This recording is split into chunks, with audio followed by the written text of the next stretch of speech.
Bismillahirrahmanirrahim. Assalamualaikum warahmatullahi wabarakatuh.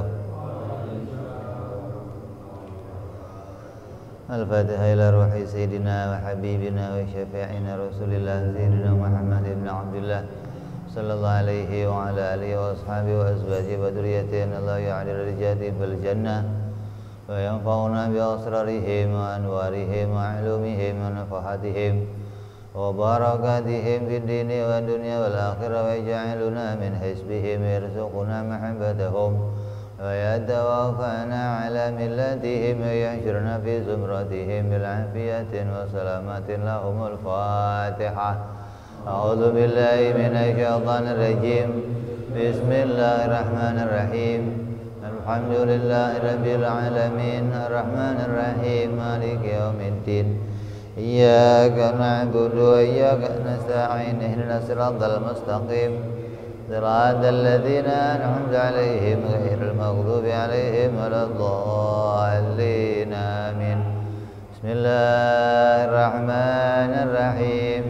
Nawaitu ta'alluma wa ta'lima wa tadhakkura wa tadhkira wa naf'a wal intifa'a wal ifadata wal istifadata wal hissa ala tamassuki bi kitabillahi wa sunnati rasulillah sallallahu alaihi wasallam wa du'a ilal huda wa dilalata ala al khairi ibtigha'a mardatihi wa qurbihi wa thawabihi wa husnil khatimah ma'al lutfi wal afiyah walahil akibah. Bismillahirrahmanirrahim. Alhamdulillahirabbil alamin. Wassalatu wassalamu ala asyrafil anbiya'i wal mursalin sayyidina wa habibina wa syafi'ina wa maulana Muhammadin sallallahu alaihi wa ala alihi wa sahbihi ajma'in. Amma ba'du. Kegedean bahasnya apa ya? Bahasnya kegedean.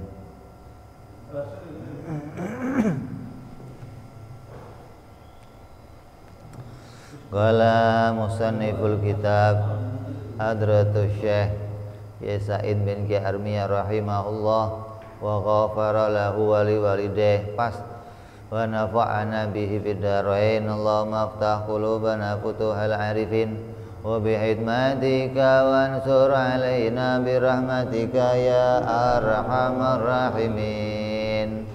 Ila anqal sampai sifat kalam. Wajib Allah subhanahu wa ta'ala bersifat kalam. Pengertiannya adalah wajib Allah berbicara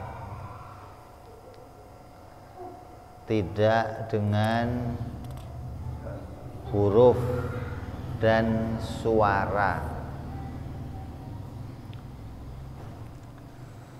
Wajib Allah bersifat kalam. Kalam itu bahasa Arab, bahasa sininya bicara. Kalau bahasa apa? Bahasa khususnya kalau Allah berfirman, kalau Nabi bersabda, kalau bajingan nyocot namanya. Kalau orang alim, orang sepuh ngendikan, dawuh. Allah itu wajib bicara, berfirman. Maknanya Allah itu kalam itu sifat bagian di antara sifat kerja. Kalam itu menuntut sesuatu. Kalau ada orang kalam atau ada orang bicara, pasti ada yang dibicarakan. Jadi yang namanya ngomong itu apa sih kerjanya? Ngomong itu kerjanya memberikan informasi, menyampaikan petunjuk. Jadi kalam itu sifat yang dengan adanya sifat itu seseorang bisa memberi petunjuk. Kamu punya sifat ngomong, maknanya dengan sifat ngomongnya kamu bisa ngasih petunjuk gitu. Jangan ke sana aja, kamu ke sini, jangan ke sini. Ini namanya ngasih petunjuk. Di sana ada hujan, di sana ada panas, di sana.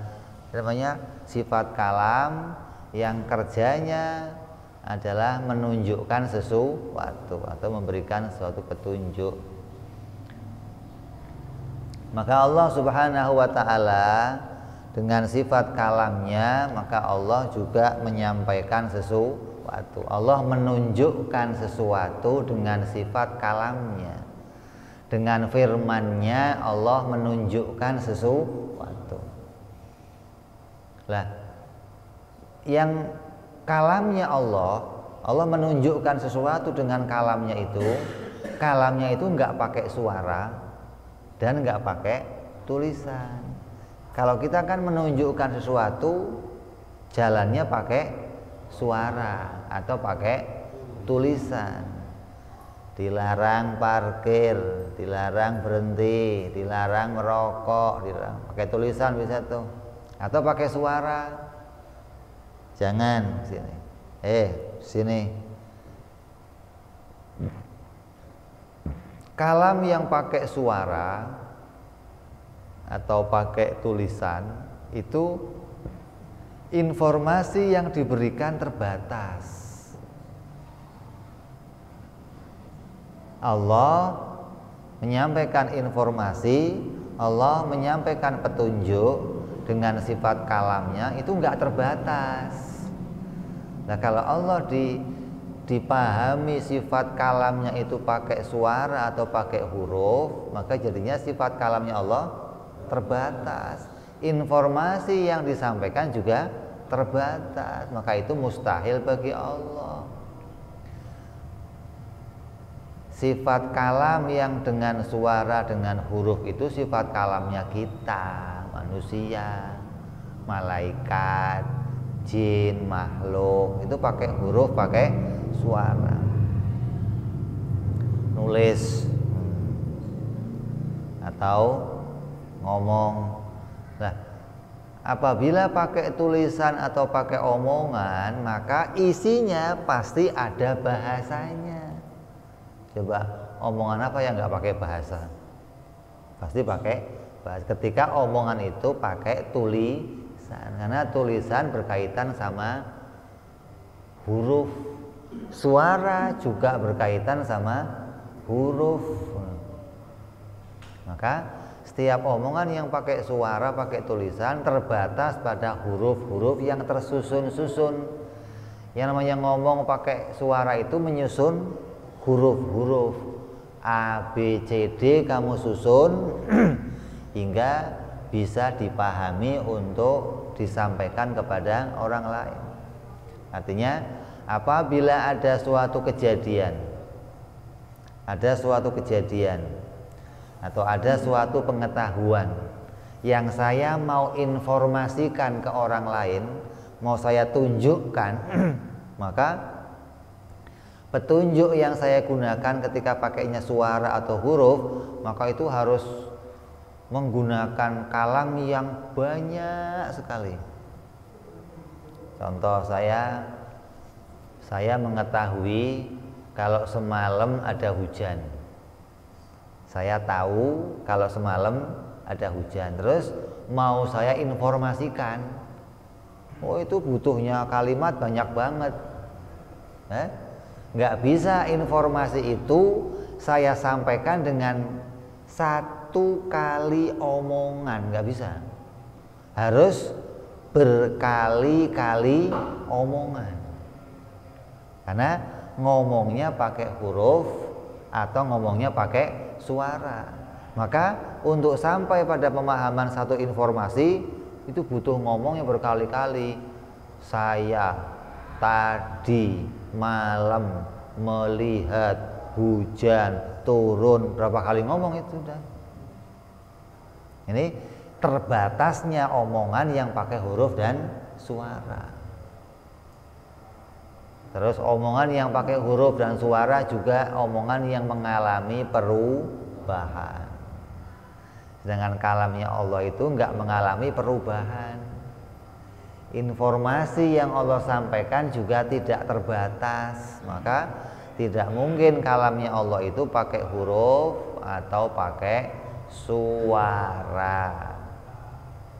Ya, jadi huruf itu tidak mungkin menjadi kalamnya Allah, suara juga tidak mungkin menjadi kalamnya Allah. Kenapa?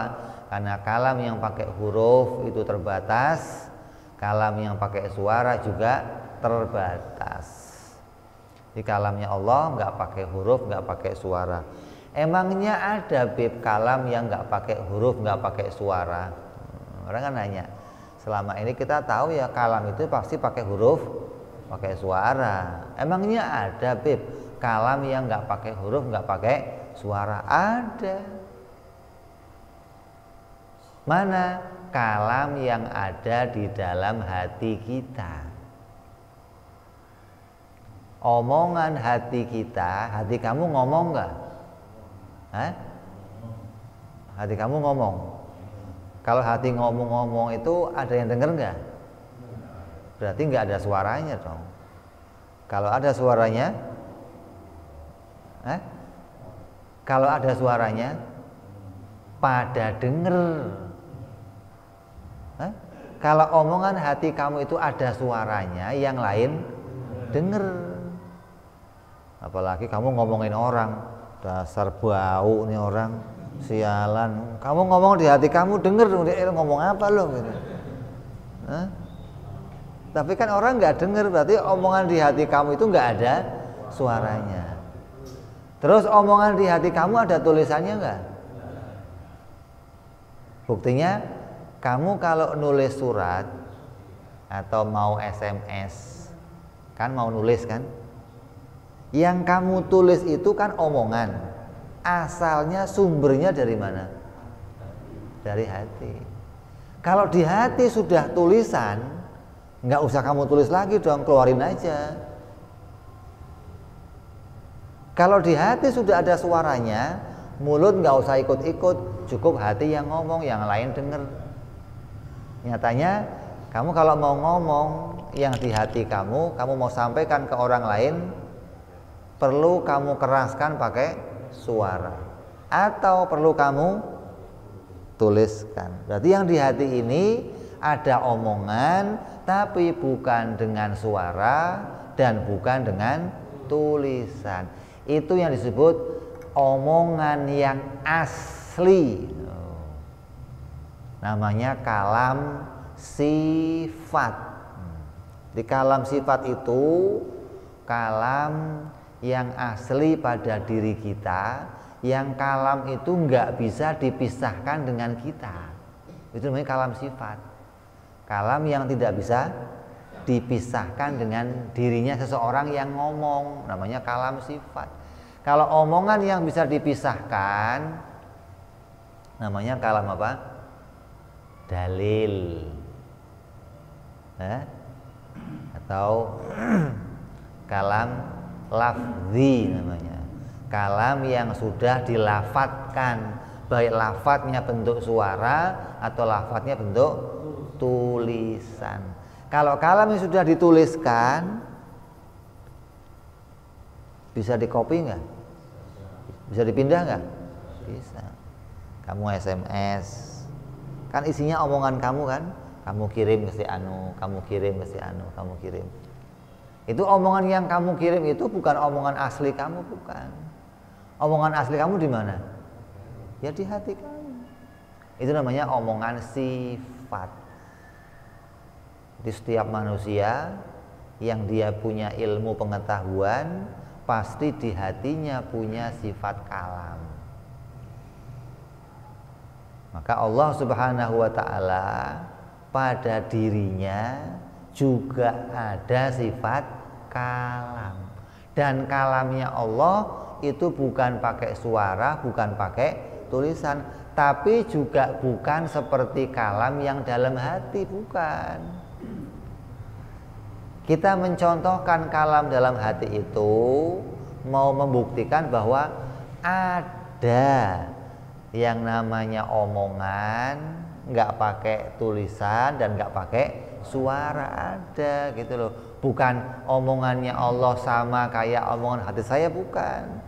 Kalau omongan hati kan tersimpan di dada, omongannya Allah nggak tersimpan di dada, enggak, karena Allah bukan tersusun-susun dari anggota. Nah, kalamnya Allah mau kita gambarkan bahwa kalamnya Allah itu mukhalafah lil hawadis, laisa kamislihi syai'un, gitu loh.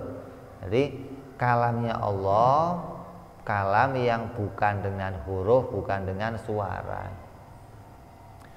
Ada yang menggambarkan begini, kalamnya Allah itu ya pakai suara, tapi suaranya beda dengan suara kita. Masa sih Allah ngomong nggak bersuara, terus ngomongnya gimana? Jadi Allah ngomong ya pakai suara, tapi suaranya nggak sama dengan suara kita. Atau Allah ngomongnya ya nulis. Allah kalau mau ngomong nulis, tapi ya tulisannya beda sama tulisan kita. Maka kedua paham ini jangan kita ikuti gitu loh. Kalau kita mengatakan Allah itu ngomong tapi ngomongnya pakai suara, suaranya beda dengan suara kita, suara apapun itu pasti terbatas. Mau itu suaranya keras, mau pelan, kalau orang ngomong pakai suara pasti ngomongnya harus berulang-ulang. Saya mau. Kalau omongan nggak pakai suara, ada omongan pakai suara nggak berulang-ulang, jadinya apa? Jadinya bel tet, itu nggak pakai suara, nggak pakai berulang-ulang. Jadinya klakson tet, itu gimana mau ngomong kok nggak berulang-ulang, nggak bisa dipahami justru. Jadi omongan yang pakai suara itu harus berulang-ulang, walaupun bentuknya kayak kode Morse tuh. Ada ya? Omongan apa itu? Kode ya? Kalau di pesawat-pesawat rahasia, ya berulang-ulang. Kalau cuma satu kali, dia orang nggak paham nih ngomong apa. Kecuali dokter tahu mati, tet. Nah, oh koid nih udah. Atau omongannya pakai tulisan, tapi tulisannya beda dengan tulisan kita. Tulisan mau tulisan kayak apa saja, kalau ngomong pakai tulisan pasti berulang-ulang. Oh Allah itu tulisannya gede, satu hurufnya segede gunung, mau segede kampret, mau segede langit.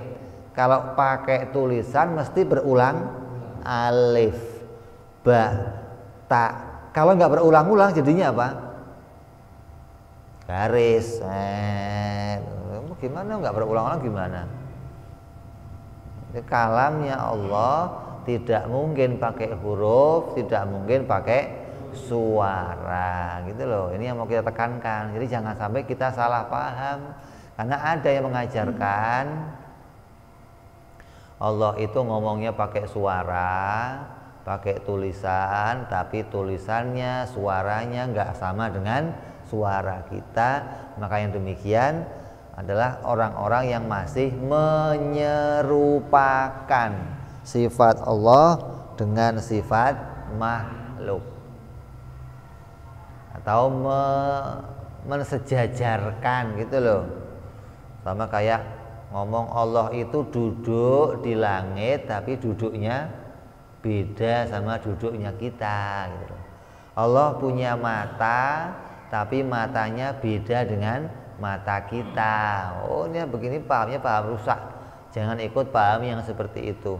Kita mengenal Allah harus tanzih, suci, bersih dari adanya keserupaan dengan keadaan kita. Makanya kita mengimani Allah itu kudrat, berkuasa.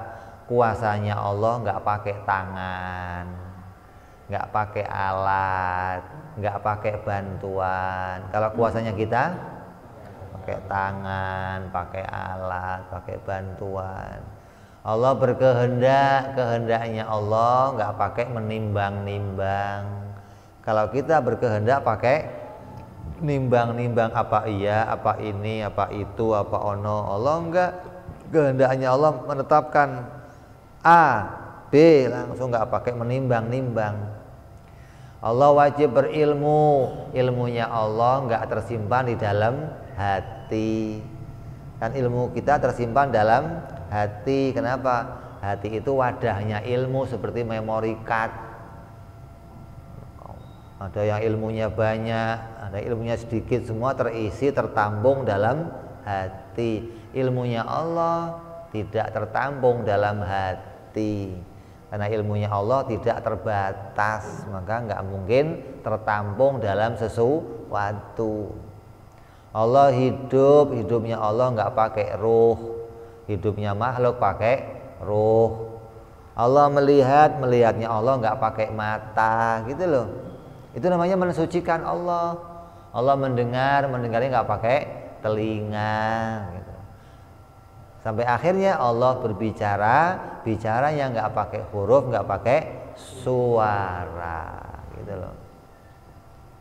Jadi kalam yang pakai huruf, kalam yang pakai suara itu menunjukkan kalam yang terbatas, maka itu mustahil bagi Allah Subhanahu wa ta'ala.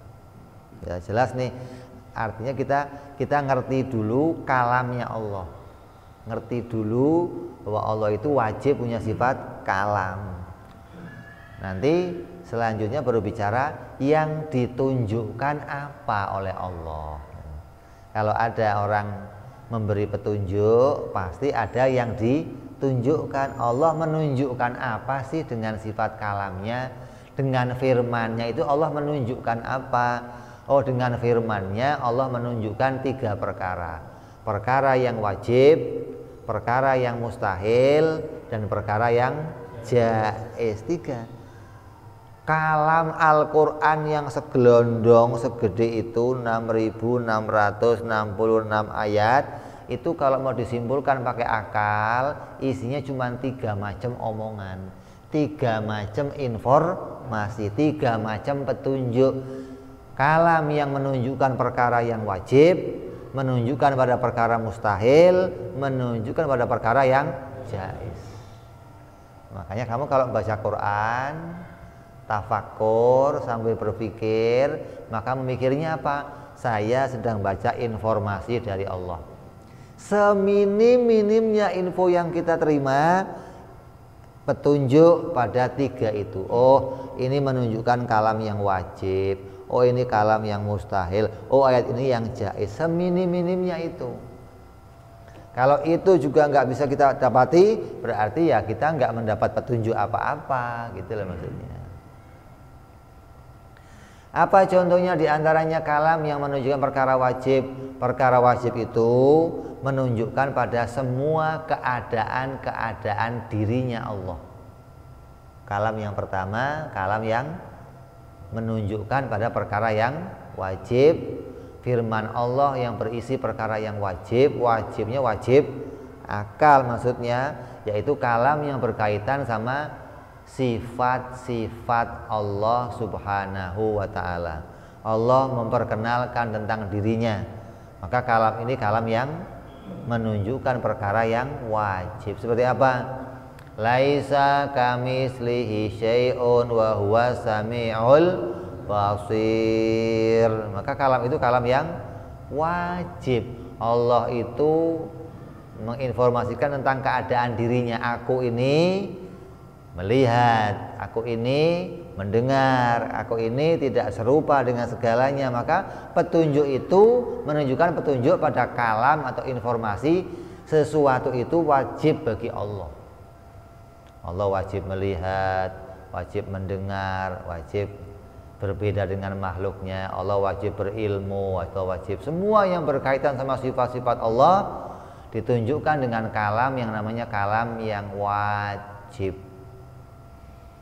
Kamu boleh cari, Anallah, la ilaha illa ana.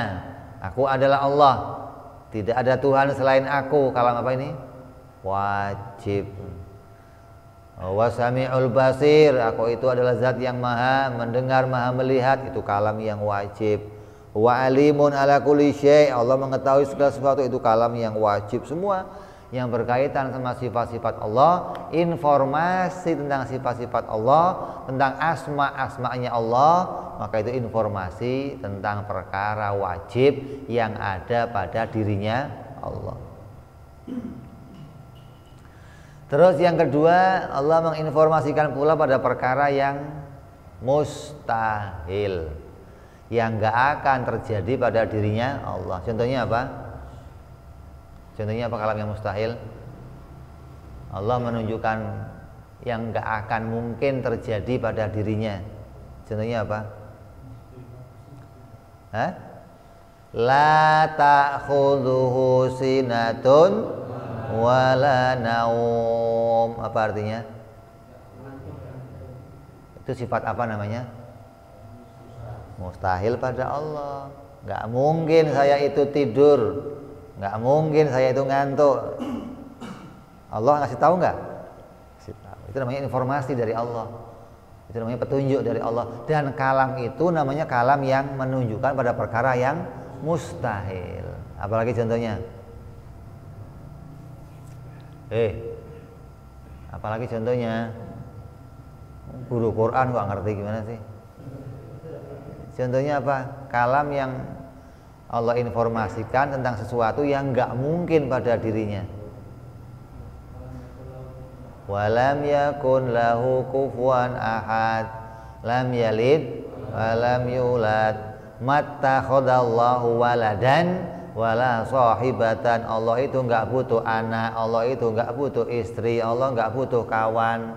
Itu semua informasi tentang perkara yang mustahil bagi Allah.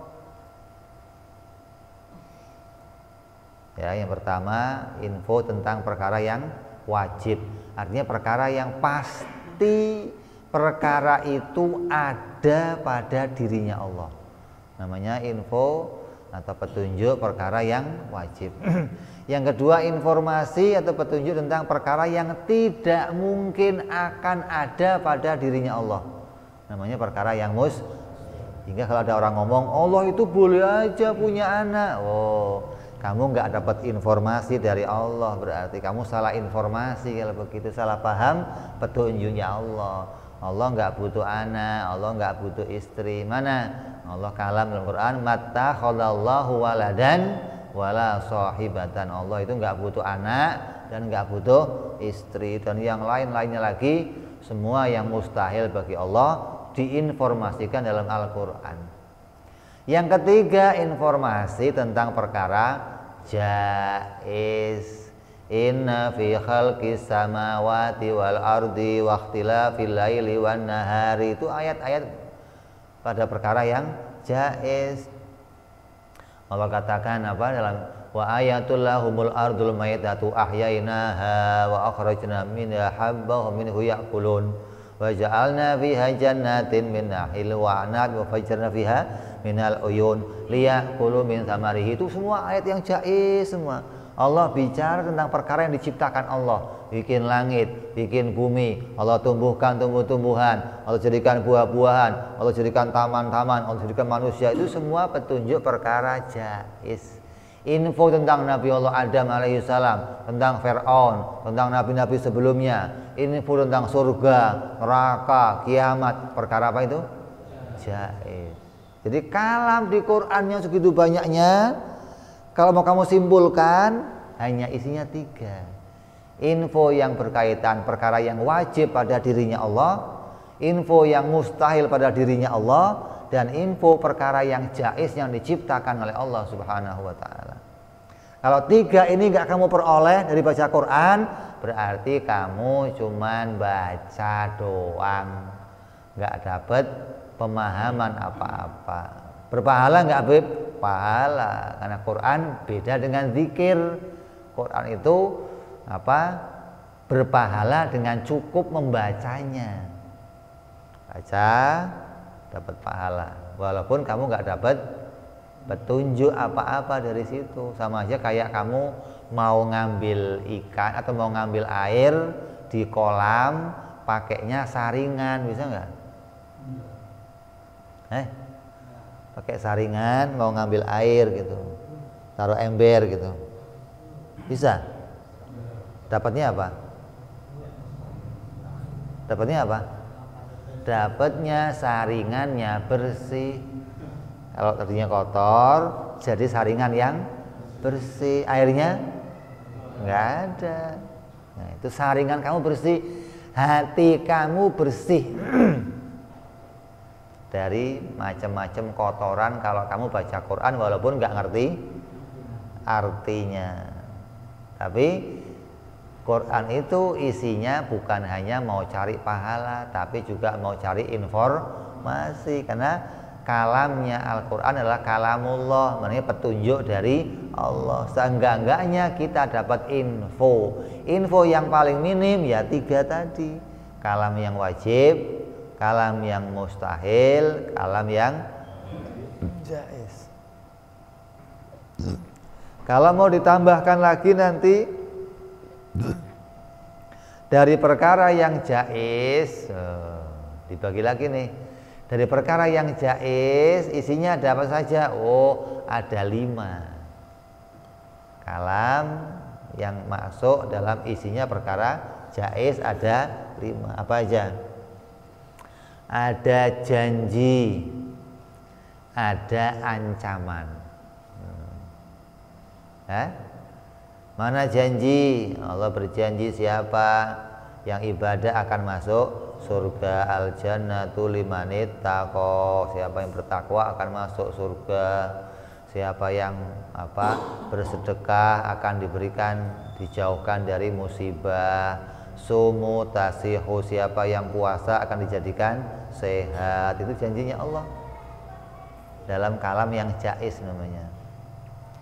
Terus ancaman, siapa yang maksiat Allah akan mengancam neraka, siapa yang tidak syukur sama nikmat Allah, Allah akan azab dengan azab yang pedih. Terus begitu banyak ancaman-ancaman Allah. Terus ada janji, ada ancaman, ada perintah pula, ada pula larangan. Apa? Ati Allah, ati Rasul. Ini perintah Allah dalam Quran, taati Allah, taati Rasul. Allah perintah di Quran lagi, aqimis shalah. Allah perintah untuk haji, Allah perintah untuk zakat, birrul walidain, perintah peperangan, perintah sedekah, perintah berbaikan sama tetangga, semua perintah yang wajib, sunnah, ada Quran semua itu. Begitu pula larangan-larangan Allah, la taqrabuz zina, jangan kamu zina, jangan kamu riba, jangan kamu main timbangan, jangan kamu, banyak tuh larangan-larangan Allah di Quran. Ya, perintah, larangan, janji, ancaman. Yang terakhir berita, khobar. Khobar tentang yang terdahulu maupun khobar tentang yang akan datang. Jadi kalau kamu kok mau mendapat info yang lebih, nggak cuman ini perkara jaiz nih, kalamnya Allah nih, kalam yang jaiz nih, bicara tentang perbuatan Allah menciptakan sesuatu, kamu pengen nambah, maka nambahnya ya 5 tadi. Ini kalam ini maksudnya apa nih? Apa perintah Allah, apa larangannya Allah, apa janjinya Allah, apa ancamannya Allah, atau beritanya Allah. Kalau kamu kok dapat informasi baca Quran isinya apa? Ayat tentang azab, tentang ancaman Allah, perintahnya takutlah kamu. Ya Allah, ampuni ya Allah, jangan diazab ya Allah, ringankan azab saya ya Allah, jauhkan dari azab. Kamu tahu ayat itu info tentang azab, makanya wajilat qulubuhum wa idza tuliyat ayatuhu zadatuhum imanan. Siapa itu? Mereka yang tafakur kepada petunjuk-petunjuk yang menunjukkan azabnya Allah, ancamannya Allah, siksanya Allah. Muncul nanti takut di hatinya, tunduk di hatinya, takzim di hatinya. Terus ada pula tentang surga. Janjinya Allah surga, ya Allah, mudah-mudahan saya bagian dari itu ya Allah.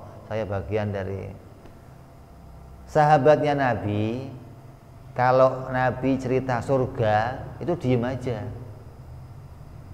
diem. Kalau Nabi cerita neraka, ini saya ya Rasulullah, ya Allah minta ampun ya Allah, nangis. Kalau kamu kan sebaliknya, kalau cerita surga, oh itu saya ya. Kalau neraka, oh no itu mah bukan saya. Kepedean kamu tahu nggak? Kayak calon surga aja lu. Sahabat Nabi yang dididik Nabi langsung nggak merasa ketika surga diceritakan punya siapa ya Rasul ya, enak banget kayaknya ya, nggak merasa saya itu, nggak ada perasaan begitu sahabat Nabi, nggak ada. Kenapa? Tahu ibadahnya kurang, amalnya kurang, kelas sahabat. Nah kamu kelas apa?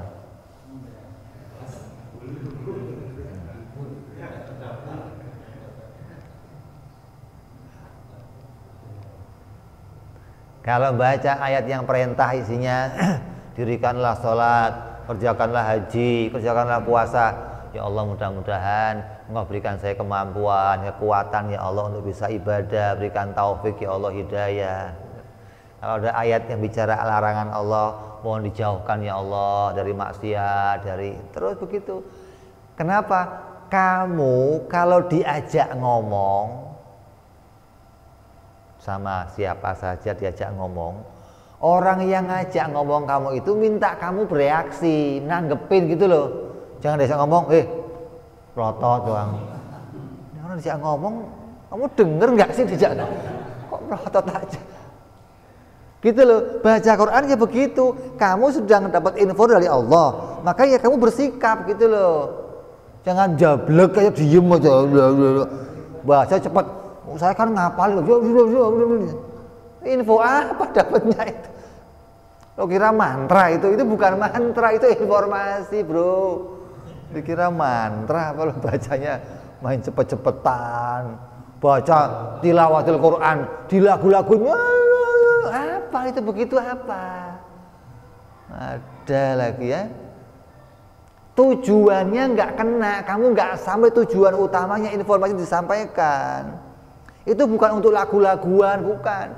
Makanya di Kudus, di Mbak Arwani, di tempat-tempat yang baca-baca hafal Quran, nggak ada hafal Quran sambil lagu-lagu, nggak ada. Ngapalin aja, nggak ada lagu-lagunya, nggak ada. Lagu bicara lagi nanti itu, bukan urusan tahfidz. Kalau tahfidz ya hafal Quran khusus, begitu loh. Nggak pakai bacaan sika, bacaan jaharma, bacaan enggak, itu mah urusan lain lagi. Itu aneh. Tilawahnya Quran, cara baca Quran yang macam-macam. Boleh nggak baca begitu? Boleh, tapi nggak boleh dalam sholat. Nggak boleh kamu dalam sholat pakai bacaan ini nggak boleh. Bacaan sholat ya lempeng aja. Sama kayak azan ulama dulu ya lempeng aja, nggak ada azan. Wah, saya kena klaim akhirnya gara-gara azan macam-macam begitu. Ya, jadi kamu kalau diajak ngomong itu ya nanggepin gitu loh. Qurannya kan ngasih tahu apabila dibacakan ayat-ayat Allah mereka bergetar hatinya. Siapa yang bergetar? Kamu. Kamu gak bergetar, semaput kalau kamu langsung stroke kalau kamu.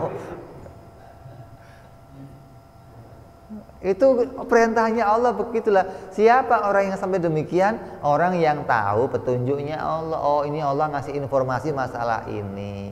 Oh masalah ini. Ya kamu sikapi. Ketika infonya kok menakutkan, berlindung ya Allah. A'udzubillah ya Allah. Aku berlindung kepada Engkau ya Allah. Kok infonya menyenangkan, berharap ya Allah mudah-mudahan saya dapat bagian itu ya Allah. Gitu dong. Hingga yang ngasih info itu tahu, oh ini nyambung nih hamba saya nih. Nih dapat nih, kena nih, sampai pada tujuannya nih, gitu. Ya, jadi jangan Quran dibaca main, yang penting khatam, yang penting selesai, yang penting enggak. Tapi ada tadabbur, ada merenung, ada berpikir. Karena apa? Karena itu info berkaitan sama kepentingan hidup kita, kepentingan tujuan kita. Maka kamu, siapa yang baca Quran terus, oh banyak istimewanya. Siapa orangnya yang terus baca Quran, maka orang itu akan selalu dekat dapat informasi dari Allah terus. Terus pula di antara kalamnya Allah dalam perkara jaiz ada yang masuk dalam perkara khobar, berita, info tentang kiamat, info tentang akhir zaman, info tentang zaman terdahulu Nabi Adam, info tentang Ashabul Kahfi, tentang Al-Baqarah, info tentang itu. Kalau nggak diinfokan sama Allah, mana kita tahu?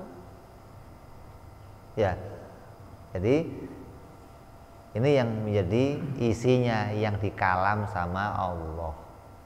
Jadi kita hari ini sudah ngaji sifat kalam. Yang mau dimengerti dari sifat kalam yang pertama, apa sih kalam itu? Kalam itu namanya sifat. Allah wajib bersifat kalam. Jangan sampai kamu kayak Mu'tazilah. Mu'tazilah menolak sifat kalam. Allah sebelum Al-Quran itu diciptakan, sebelum Injil diciptakan, Taurat diciptakan, Allah ngomong enggak? Enggak. Jadi Allah diem, enggak ngomong apa-apa. Kalau Allah itu ngomong, kata dia, lah ngomong sama siapa Allah? Wong makhluk belum ada, hamba belum ada, Allah mau ngomong sama siapa? Jadi pendapat mereka, omongan itu hanya ada satu. Apa? Omongan lafzi, omongan mulutnya. Dia Mu'tazilah nggak ngerti kalau kalam itu ada kalam sifat, nggak ngerti dia. Kalam sifat itu, kalam hati itu nggak butuh ngajak ngomong orang. Hati kamu itu ngomong terus walaupun kamu dalam keadaan sendirian. Ya, apa hati kamu ngomong kalau ada orang doang? Kan enggak. Walaupun kamu sendiri hati kamu ngomong. Saya tanya, kalau kamu lagi sendiri, hati kamu ngomong, yang diomong hati kamu apa? Ngayal. Ngomong apa? Yang ngomong yang kamu ketahui. Kamu ngelihat apa saja, nemu apa saja, paham apa saja, hati kamu akan ngomong. Kamu melihat di rumah kamu ada anak lari, anak-anak ini main terus, hatinya ngomong. Kamu lihat istri kamu lewat pakai daster, nanti malam nih keren nih, hatinya ngomong. Kamu lewat lihat ada mobil bagus, coba saya punya, ya Allah keren, hatinya ngomong. Berarti hati itu koneknya sama apa? Sama ilmu. Apa yang kamu ketahui pasti akan kamu omongkan. Nggak usah nunggu ada orang lain. Lah Mu'tazilah nggak paham begitu. Mu'tazilah pahamnya Allah itu ngomong ya informasi untuk orang lain. Lah untuk apa Allah ngomong pada dirinya sendiri? Ngomong pada dirinya sendiri itu namanya sifat sempurna. Allah pada dirinya mempunyai sifat yang sempurna. Ada pada dirinya Allah sifat kesempurnaan. Di antaranya apa ya? Sifat kalam itu. Sifat yang menunjukkan kesempurnaan dirinya Allah. Apa? Allah bersifat ilmu dan Allah bersifat kalam. Ilmu itu memahami sesuatu, kalam itu menunjukkan sesuatu. Lah sifat kalamnya Allah itu enggak mengalami perubahan. Sifat kalamnya Allah enggak kayak kalamnya kita. Ngomong, berhenti. Ngomong lagi, berhenti. Ngomong lagi, berhenti. Kalau ngomong terus, cerewet loh. Allah ngomong Zabur, berhenti. Ngomong lagi Taurat, berhenti. Ngomong lagi Injil, berhenti. Ngomong lagi Quran, terus berhenti. Sekarang diem. Allah sekarang nggak ngomong lagi. Kenapa? Lah sudah ngomong. Terus Allah ngomong lagi kapan? Nanti kalau kiamat baru ngomong lagi kan. Itu pemahaman yang rusak. Kita nggak paham yang seperti itu. Kalamnya Allah itu nggak pakai zaman, nggak ada sudah, nggak ada belum. Makanya kelas kiai kayak kamu hati-hati nih. Paling enggak kawannya kiai dia juga misalnya. Sampaikan sama kawan-kawan kamu yang kiai gitu. Kalau mensifati Al-Qur'an ketika ngomong wa id qala rabbuka lil malaikati inni ja'ilun fil ardi khalifah wa id qala, dan tatkala Tuhan bicara, loh pakai waktu, bahaya ini. Tuhan ngomong nggak pakai waktu, nggak ada sudah, nggak ada belum, nggak ada sedang. Kalau kita yang ngomong ada, sudah ngomong, sedang ngomong, akan ngomong, belum ngomong. Lah Allah nggak pakai begitu. Lah kalau Allah ngomongnya pakai sudah, pakai belum, pakai, berarti Allah kena zaman dong. Allah ada umurnya dong, kayak ente dong. Jadi banyak orang keliru. Terus artinya apa? Bib wa id qala bib wa id qala rabbuka, jangan zamannya untuk Allah, jangan zamannya untuk malaikat yang diajak ngomong. Dan tatkala malaikat mendapat berita dari Allah, nah begitu mestinya. Yang punya waktu mendapat berita siapa? Malaikat. Dapatnya kapan? Malam bisa, siang bisa, pagi bisa, sore bisa. Malaikat yang dapat informasi terkait waktunya. Allah ngasih infonya ya nggak pakai siang, nggak pakai malam, nggak pakai sore, nggak pakai pagi gitu dong. Nah kalau ada orang ngomong ngerti begitu, wa'id qala, dan ketika Allah bicara, Pak tanya Pak, itu sore, pagi, malam apa? Bingung dia, kapan ya? Allah ngomongnya sore apa pagi apa? Karena zamannya dikaitkan kepada Allah, maka orang akan nanya kapan waktunya Allah ngomong gitu loh. Jadi Allah itu ngomong nggak pakai waktu. Jadi nggak ada Allah sudah ngomong, Allah belum ngomong, Allah akan ngomong, nggak ada itu. Karena sifat kalamnya Allah wajib. Kalau sifat kalam kita jaiz, boleh ngomong, boleh nggak ngomong. Makanya ada waktunya, kapan ngomongnya, gitu loh. Kalau kalamnya Allah wajib. Kalam wajib itu maknanya kalam, sifat kalam yang nggak pernah hilang dari dirinya Allah. Itu kalam yang wajib. Jadi kalau digambarkan gimana kalam yang wajib itu, Bib? Kalam yang wajib itu maknanya apa yang Allah ketahui. Yang Allah ketahui banyak enggak? Tak terhingga. Yang Allah ketahui yang tak terhingga itu di kalam sama Allah dengan satu kali kalam. Informasi yang banyak itu Allah kalam dengan sekali kalam, nggak berulang-ulang kalam, enggak. Karena kalamnya Allah sekali itu ya nggak pakai zaman tadi, nggak ada sudah, nggak ada sedang, nggak ada belum. Kamu dapat informasi, kamu punya pengetahuan kejadian kemarin ada gempa di Banten skala Richternya sekian, kamu tahu kan? Terus mau kamu sampaikan ke orang lain, wah ceritanya dongeng, ceritanya panjang bener dan dia, lu cerita nggak habis-habis kayaknya, ngomong lagi, itu namanya kalamnya berulang. Allah nggak demikian. Allah kalam, informasi yang banyak itu dikalam oleh Allah dengan satu kalam. Nah, selesai.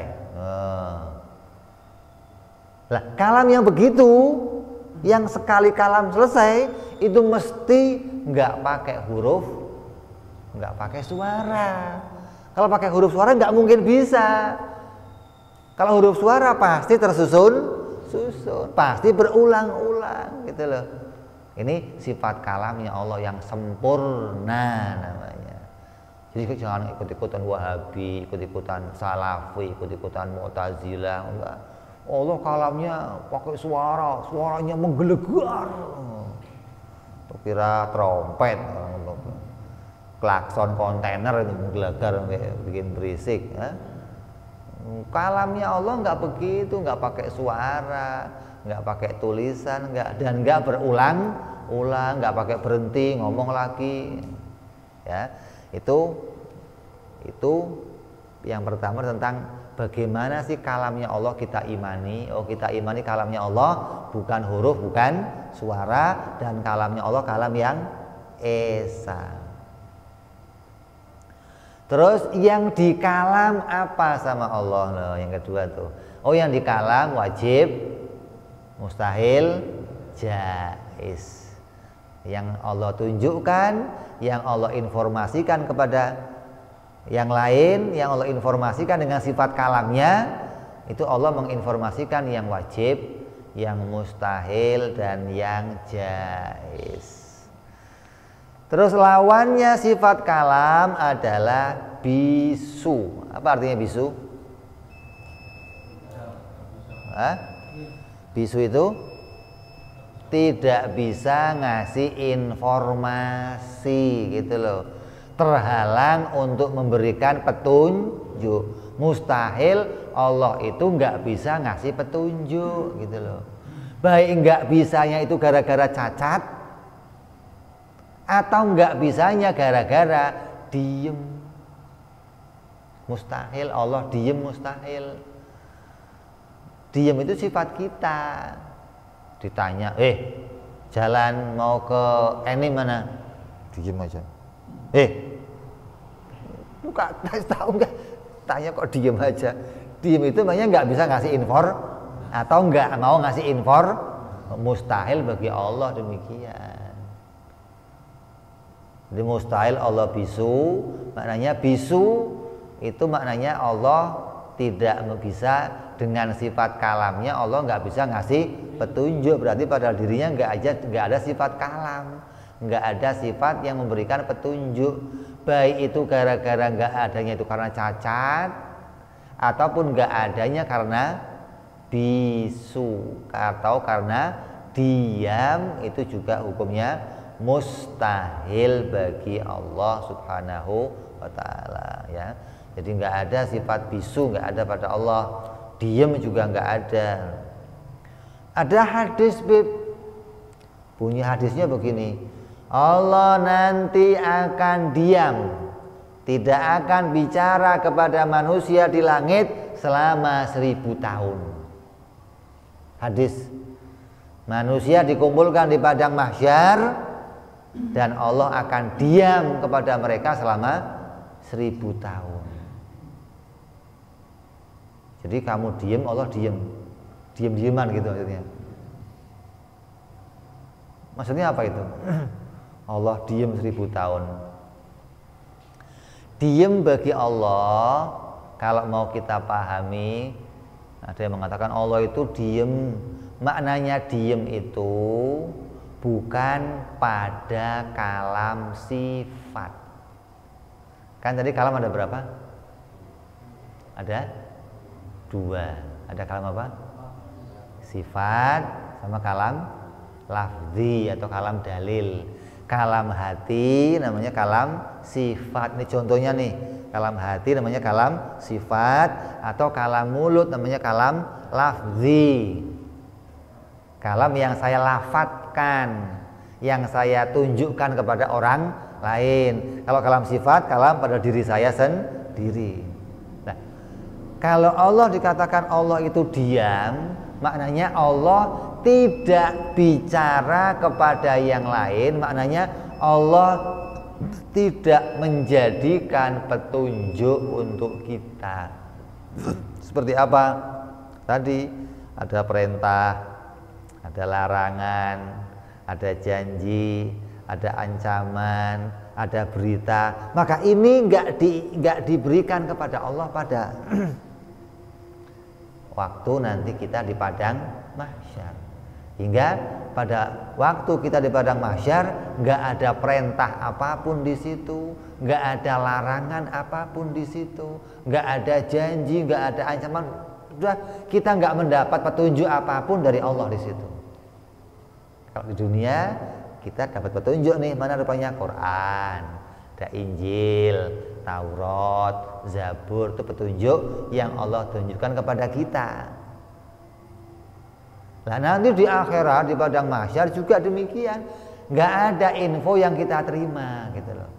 Bukan Allah diem maknanya pada dirinya itu berhenti berbicara, oh itu nggak mungkin, itu mustahil bagi Allah. Karena Allah pada dirinya ada yang namanya kalam sifat, kalam yang wajib. Kalam wajib itu berarti nggak boleh diem, nggak ada kalam sifat yang wajib itu ada sifat diam di dalamnya, nggak ada. Kalam sifat Allah yang wajib maknanya kalam yang nggak ada awalnya, kalam yang nggak ada akhirnya, hingga nggak ada berhentinya kalam itu. Lah kalau dikaitkan sama hadis maknanya apa? Oh hadis itu maknanya kalam lafzi gitu loh. Kalam yang Allah tunjukkan seperti memberikan wahyu kepada malaikat Jibril, memberikan wahyu pada para nabi. Nanti di akhirat di padang mahsyar 1000 tahun Allah tidak menurunkan wahyu, gitu maksudnya. Diem itu maknanya nggak menurunkan wahyu, tapi pada dirinya tetap ada sifat kalam, gitu dong. Jangan Allah diem maknanya pada dirinya nggak ada sifat kalam, itu mustahil. Kalau begitu nanti sifat kalamnya Allah mengalami perubahan, sama kayak kita, kadang ngomong, kadang diem, kadang cerewet. Ini tidak demikian ya. Ini yang harus kita imani dari sifat kalamnya Allah Subhanahu wa ta'ala. Jangan sampai kita salah memahami sifat kalamnya Allah, karena sifat kalam adalah sifat yang kita tahu ini sifat yang menjadi sifat petunjuk untuk kita. Adapun Al-Qur'anul Karim yang kita terima itu kalamnya Allah bukan? Quran itu kalamullah bukan? Kalamullah bukan? Ada hurufnya? Ada suaranya? Jadi kalamullah bukan? Tadi kalamnya Allah pakai huruf nggak? Pakai suara nggak? Quran? Terus kalamullah bukan? Kalau Quran kalamullah, kalam yang mana? Kalam lafzi, gitu, bukan kalam sifat, gitu loh. Nah, kalau ada orang ngomong, Quran itu kalam kodim, nah ini banyak keliru nih. Para wahabi, para salafi mengatakan Al-Quran itu bukan makhluk. Al-Quran bukan. Kalau bukan makhluk berarti apa?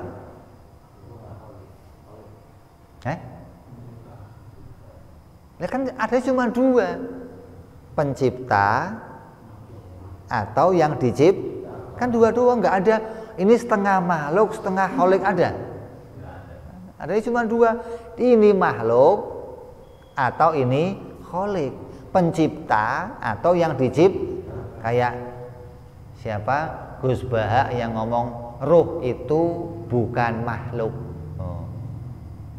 Lah kalau ruh bukan makhluk gimana? Berarti siapa ruh itu? Kan repot. Kok ruh bukan makhluk gimana? Kalau Al-Quran bukan makhluk, ditanya dulu Al-Quran yang mana, gitu dong. Kalau Al-Quran ini nih yang saya pegang nih, yang di rumah kamu ada, di masjid ada, di pasar ada, dicetak ada, itu makhluk, gitu dong. Kalau Al-Quran yang mananya kalamnya Allah yang pada dirinya, itu yang kodim, itu bukan makhluk. Itu mestinya pisahin dulu. Quran ini bukan makhluk, Quran yang mana, gitu dong. Kalau Quran yang kamu pegang, makhluk bukan? Lah kalau bukan makhluk namanya apa? Masa Tuhan kamu pegang-pegang begitu? Ini banyak orang salah. Nah terus kalau saya ngomong di luar, maka kamu harus ngomong Quran itu bukan makhluk. Kamu ngomong di depan umum. Apa tujuannya? Agar orang awam tidak salah memahami bahwa Tuhan itu ngomong nanti berhenti, nanti ngomong lagi nanti berhenti gitu loh. Biar orang nggak salah paham, orang awam, maka kita omong Al-Quran itu bukan makhluk. Tapi di majelis taklim harus dijelaskan kalau Quran yang dimaksud bukan makhluk, itu Quran yang ada pada dirinya Allah, yang menjadi sifat kalamnya Allah yang qadim, itu bukan makhluk. Tapi Quran yang saya pegang ini, yang mushaf, yang dicetak, ini makhluk, begitu mestinya. Yang huruf, yang suara itu makhluk, begitu mestinya. Jadi pisahkan. Kalam itu ada dua, ada kalam sifat, ada kalam lafzi, gitu dong. Kalau kamu nggak paham ini, ya selamanya kamu nggak akan bisa mengenali Allah Subhanahu wa Ta'ala. Dari sinilah kita kenal sifat-sifat Allah Subhanahu wa Ta'ala, dan kita bisa mensucikan apa-apa yang nggak layak bagi Allah Subhanahu wa Ta'ala. Mudah-mudahan iman kita menjadi iman yang benar, iman yang sesuai dengan imannya para aulia, imannya para anbiya, imannya para syuhada, imannya para orang-orang yang diutus oleh Allah, hingga kita punya iman yang sama dengan mereka, hingga kita bisa kumpul bersama mereka di dunia sampai nanti di akhirat bisa selamat bersama mereka, masuk surganya Allah bersama mereka, dan berjumpa dengan Allah Subhanahu wa Ta'ala bersama dengan mereka semuanya. Amin ya rabbal alamin. Ala hadhihi niyyah wa ala niyatin salihah wa ila hadratin nabi. Al-Fatihah. A'udzu billahi minasyaitonir rajim. Bismillahirrahmanirrahim. Alhamdulillahi rabbil alamin, arrahmanir rahim, maliki yaumiddin. Iyyaka na'budu wa iyyaka nasta'in, ihdinas siratal mustaqim, siratal ladzina an'amta 'alaihim ghairil maghdubi 'alaihim waladdallin. Amin. Ya Rabbana i'tarafna bi annana iqtarafna wa anana asrafna ala ladha ashrafna fatub alaina tauba taghsil kulli huba azolana aurati waghfir li walidina rabbi wa mauludina wal ali wal ihwani wa sairil hillani wa kulli dhi mahabbah au jiratin au suhbah wal muslimina ajma' amin rabbi fadlan wa juran manna la biktisabi minna bil mustafa rasuli bi kulli suli salam salam rabbi alaihi andal habbi wa alihi wa sahbihi dada tasi suhbi walhamdu lil ilahi fil badi wa tanahi subhana rabbika rabbil izzati amma yasifun salamun alal mursalin walhamdulillahi rabbil alamin. Assalamualaikum warahmatullahi wabarakatuh.